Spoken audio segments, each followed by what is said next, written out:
Hello everyone. In this video, I am going to talk about the German farming protest that is going on. So I have talked before in this channel about the farming crises in Europe and America.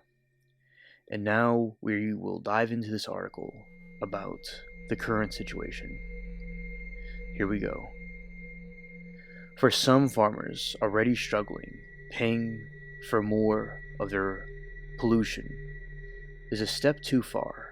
Germany is the latest country to see anger boil over.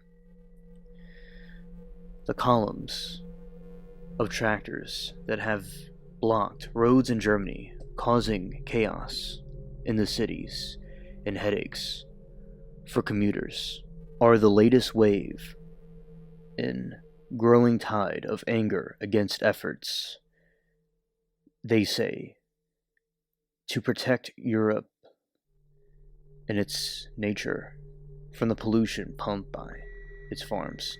So we have this new claim here that they are trying to protect Europe from pollution. And I know farmers, and I have spoken to many, and they feel that it's simply not helping with taking away the equipment they need to use to do their farming. This is why the farmers are angry, because the ones I have talked to and others say that they need the equipment to get the stuff done, and they haven't provided an alternate way of doing it with cleaner energy as they claim. And as I said, I don't know all the ins and outs of what they really want to do with these agendas, but I think that there could be more nefarious things going on, in my opinion, that they want to perhaps take more control over things. And if they want to help the environment, hopefully they do it correctly and provide people the right equipment to do their farming work, because this is certainly not going well with all these farmers all over the world that are protesting against this. In recent years, farmers in Western Europe have fought with increasing ferocity against policies to protect the planet that they say cost too much. In the Netherlands, where the backlash has been strongest, a court ruling nitrogen emissions in 2019 triggered furious and recurring protest over government efforts to close farms and cut the number of animals on them. In Belgium, similar fights led to convoys of tractors clogging the EU quarter of Brussels in March last year. In Ireland, which has seen smaller protests, dairy farmers angry at nitrogen restrictions marched with their cows to the offices of their 3 government ministers last month. Spain, France have not escaped. On the back of Spain's hottest year on record, farmers took to the streets of Madrid in January 2023 after the government announced plans to restrict how much water they could take from the drought-struck Tagus River. The following month, French farmers drove tractors through Paris to protest a pesticide ban. Now the fight has come to Europe's biggest economy, after furious farmers dumped manure on the streets of Berlin in December. The German government watered down a plan to cut subsidies for diesel and farmyard vehicles, but lobby groups are pushing them to scrap the plan entirely. Joachim Rockweed, president of German Farmers Association, said last Monday that 100,000 tractors had hit the streets for a week of disruptive protests. Farmers today sent a clear signal to the federal government to completely withdraw the planned tax increase. And you can see this is very traumatic what's going on, in the sense that it's a lot of people and a lot of strong protesting going on in Germany that hasn't happened, they say, in 75 years. It's been the largest one. And I hope that everything gets resolved and people can figure out better ways to implement their ideas or possibly rethink them. Because the farmers are very important to give all of us food. If someone is a vegan, vegetarian, or eats meat, it's important for farmers to get the food on our tables. If you control the food, you control the people. For some farmers, the burden of paying for more of their population is a step too far.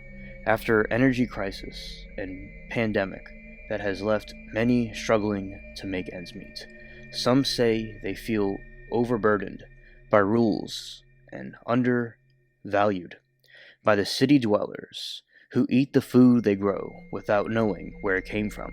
In agricultural giants like the Netherlands, France, farmers have expressed frustration at the pressure from the government to produce less after years of encouragement to make more. So that is literally what I just said before I read this part of the article, because so many farmers are oppressed and not seen or being appreciated, and they want them to produce a lot of food, then not produce any food. It's like people that are giving off mixed signals. It's like people lying, basically. Environmental activists say they do not want to reduce subsidies to farmers, but instead spend them in less destructive way. Sascha Müller-Kramer, head of campaign group Environmental Action Germany, called for every Euro agricultural subsidy to come with ecological and social strings. We need a better subsidy policy that gets more for farmed income, climate protection, and nature with the same funds, he said. Subsidies that are harmful to the climate must be phased out. Scientists, meanwhile, have pointed to the damage that will be done to farmers as plant heating pollution turns the climate less hospitable to humans. More than 80% of habitats in Europe are in poor shape, according to the European Commission, and yields for some crops have already been hit by poor soils, a lack of water, and extreme weather events that are growing increasingly violent. But for some European governments, the more pressing threat is the attention that farmers' protests have attracted from far-right and populist parties, as well as radical conspiracy theorists, they say. And in my opinion, I wonder why they always assume if it's just these groups, because I think that what matters more, regardless of political affiliation, is that they're just farmers unhappy with the situation, and I think it's good for the government and the farmers to have better communication than they are now, because it seems like there's a lack of communication here. In the Netherlands, the nitrogen crisis led to creation of the Farmer Citizen Movement, a rural populist party that scored big wins in provincial elections in March, but came 6th in general elections in November. In Germany, the protests have gained vocal support from the far-right Alternative for Germany, AfD, and groups with more extreme anti-democratic views, they say. The Climate and Economy Minister, Robert Habeck, warned on Monday of fringe groups exploiting the protests. There are calls circulating with coup fantasies extremist groups are forming, and they say ethnic nationalist symbols are being openly displayed, he said. The protests have also highlighted a split among Europe's moderate conservative groups in European Parliament last year, the center-right European People's Party, EPP, led a right-wing alliance of lawmakers who narrowly failed to throw out a bill to restore nature on the grounds that it would hurt farmers. The proposal is key pillar of European Green Deal, championed European Commission. So we have the same problem here that we're having over in America and across Europe. That the farmers are not happy with the situations that their governments are making across Europe and the United States, because the green energy and the things that they're giving is not sufficient, and they're doing things without the consideration of the farmers. And in my opinion, there could be different political things obviously involved in this, but I think that it's a distraction from the main problem, which is these farmers not having their correct representation.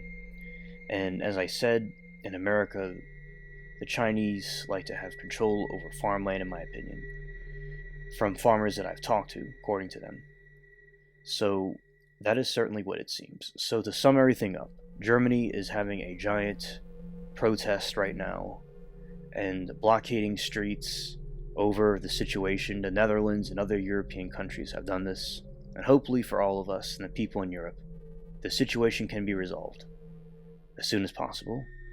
This is my news report. Thank you for watching.